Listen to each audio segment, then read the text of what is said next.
उत्तर प्रदेश की पीसीएस अधिकारी ज्योति मौर्य और उनके पति आलोक मौर्य का विवाद हर गुजरते दिन के साथ बढ़ता जा रहा है। विवाद की सुर्खियों में आने के बाद आलोक मौर्य ने पत्नी ज्योति पर धोखा देने समेत कई आरोप लगाए। यहां तक कि उन्होंने यह भी दावा किया कि ज्योति मौर्य को उन्होंने ही पढ़ा लिखाकर पीसीएस अधिकारी बनाया। और जब न्यूज 18 ने ज्योति मौर्य से आलोक के इस दावे पर सवाल पूछा तो उन्होंने उन पर तंज कस दिया। ज्योति मौर्य सर वो पढ़ना चाहती थी सर, मैं उनको लेके इलाहाबाद चला आया। उनको सर मैंने पढ़ाया, पैसे उधार लेके। कैसे मैं छोटा कर्मचारी था, मेरे पास इतने पैसे नहीं थे, मेरे पिताजी पैसे दिए, मैंने उनको पढ़ाया लिखाया। वो 2016 में सर 2016 में पीसीएस अधिकारी बन गई। एसडीएम पद पे चयन हुआ सर उनका। जब मैं एलकेजी में थी ना तभी मेरी शादी हो गई थी। आलोक ने मुझे बचपन से पाला पोसा है। ऑब्वियसली हस्बैंड वाइफ है तो एक दूसरे का सहयोग ही करेंगे भाई, पर सहयोग करने का मतलब ये नहीं है कि एक इंसान उस पद पे चला गया तो तुम उसे हमेशा टॉन्ट करोगे, प्रताड़ित करोगे, मेंटल टॉर्चर करोगे। और तो और आलोक मौर्य का आरोप है कि 2016 में पीसीएस अधिकारी बनने के बाद से इनकी पत्नी ज्योति मौर्य का रवैया बदल गया था। उनका यह भी आरोप है कि 2020 से ही वो किसी दूसरे आदमी के संपर्क में हैं, जिसकी वजह से उन्होंने न सिर्फ उन्हें धोखा दिया बल्कि उन्हें उनकी बेटियों तक से दूर कर दिया। जबकि ज्योति मौर्य ने आलोक पर उनके रिश्ते को तार-तार करने का आरोप लगाया। एक मनीष दुबे से कमांडेंट, उन्हीं के साथ उनका अवैध संबंध है। मैंने सर उनको 22 फरवरी को रंगे हाथ अपने आवास को पकड़ लिया था। से मतलब नहीं है, बट आलोक ने जिस तरह से हमारे 12 साल के रिश्ते को पब्लिकली तार-तार किया है। देखिए कितना भी रिश्ता खराब हो जाता है, इंसान अलग होने के लिए लीगली मैं तो प्रोसेस कर रही थी, बट उन्होंने छोड़िए, कोई बात नहीं, और पर्सनल है, जाने दीजिए। और आलोक मौर्य के मुताबिक शादी के बाद ज्योति मौर्य आगे पढ़ना चाहती थी, जिसके बाद उन्होंने तंगी के बावजूद उन्हें पढ़ाने लिखाने में कोई कसर नहीं छोड़ी। लेकिन आरोप है कि पीसीएस अधिकारी बनने के बाद उन्होंने न सिर्फ उन्हें ठोकर मार दी बल्कि उन पर दहेज प्रताड़ना का आरोप भी लगा दिया। हालांकि न्यूज 18 से बातचीत के दौरान ज्योति मौर्य ने इस पर कुछ भी कहने से इनकार कर दिया।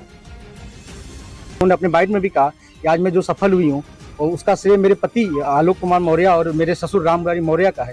लेकिन सर आज परिस्थिति ऐसा बन गई कि वही ससुर और वही पति राम मुरारी मौर्य दहेज उत्पीड़न का मामला सर झेल रहे हैं सर हम। और सर यहाँ तक कि मेरी पत्नी सर मेरी जान लेना चाहती हैं।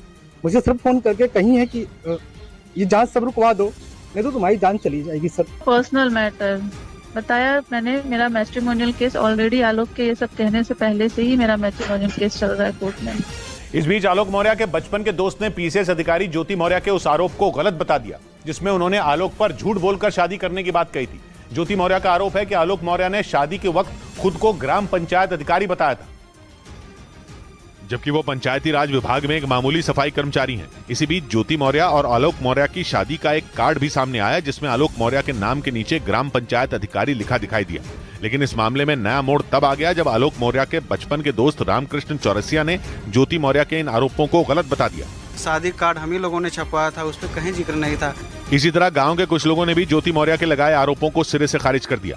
हमारे गाँव में ऐसा कोई कार्ड नहीं बटा जिसमें ग्राम विकास अधिकारी लिखा हो। लोगों का कहना है कि ज्योति मौर्य के इस फैसले से आलोक और उनके परिवार के साथ पूरा गांव दुखी है। उधर पीसीएस अधिकारी ज्योति मौर्य और उनके पति आलोक मौर्य के बीच चल रहे विवाद पर बात करते करते आलोक मौर्य के पिता फूट फूट कर रोने लगे। पिछले 2 हफ्तों से ज्योति मौर्य और उनके पति के बीच चल रहा घमासान सुर्खियों में, क्योंकि आलोक मौर्य का आरोप है कि पीसीएस अधिकारी बनते ही ज्योति मौर्य ने उनसे सारे रिश्ते तोड़ लिए।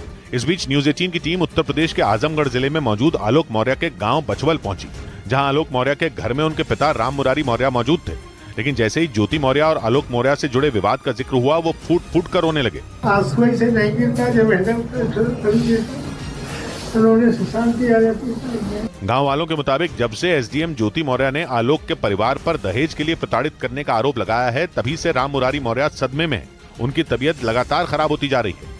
और गांव के लोगों का दावा है कि शादी से पहले ही आलोक मौर्य और ज्योति मौर्य के परिवार के लोग एक दूसरे को जानते थे, इसीलिए शादी के वक्त आलोक के झूठ बोलने और धोखा देने का सवाल ही नहीं उठता।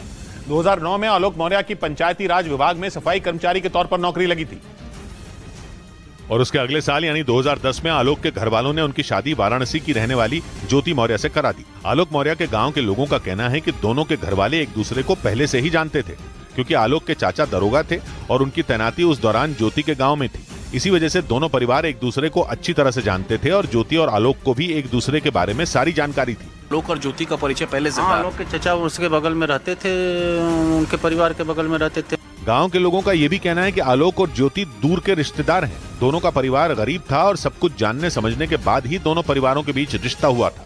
और तो और आलोक मौर्य के गांव के लोगों ने पीसीएस अधिकारी और उनकी पत्नी ज्योति मौर्य के लगाए दहेज के आरोपों को भी गलत बता दिया। लोगों का कहना है कि आलोक मौर्य के पिता राम मुरारी मौर्य एक ईमानदार टीचर थे।